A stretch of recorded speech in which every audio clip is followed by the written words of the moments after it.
Madame, Messieurs, bienvenue à cette édition du journal. Avant de développer ces titres, on va se rendre au Burundi où la situation reste actuellement confuse pendant que le président Pierre Nkurunziza quittait la Tanzanie pour regagner son pays. Le général Niyombare, auteur de la tentative d'un coup d'État, a ordonné la fermeture des frontières et de l'aéroport de la Tanzanie où il participait à une rencontre des chefs d'État de l'Afrique de l'Est, une rencontre qui portait notamment sur la crise au Burundi. Pierre Nkurunziza a indiqué qu'il avait la maîtrise de la situation dans son pays. Une partie des points stratégiques était contrôlée par les forces loyalistes.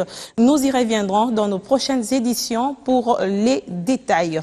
L'actualité au plan interne nous ramène dans la province du Nord Kivu. Évariste Boshab séjourne à Béni, je vous le disais tout à l'heure, où il appelait la population à l'apaisement et à la collaboration avec l'armée nationale. Le ministre de l'Intérieur a rassuré les habitants de cette partie du pays de l'implication du gouvernement en vue de mettre fin à toutes les poches d'insécurité qui persistent dans la partie est de la République démocratique du Congo. On écoute Évariste Boshab sur des propos recueillis par notre correspondant sur place.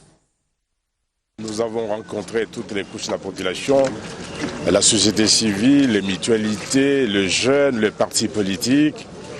Et nous avons affirmé l'autorité de l'État. L'État est partout, l'État ne peut pas abandonner sa population. Nous avons remercié et félicité la population de Béni pour son patriotisme, son sens du devoir, car elle ne s'est pas laissée berner par l'ennemi. L'ennemi est commun, nous devons mettre toutes nos forces ensemble pour le bouter dehors. Et c'est ce que la population a compris, c'est ce que la population a fait.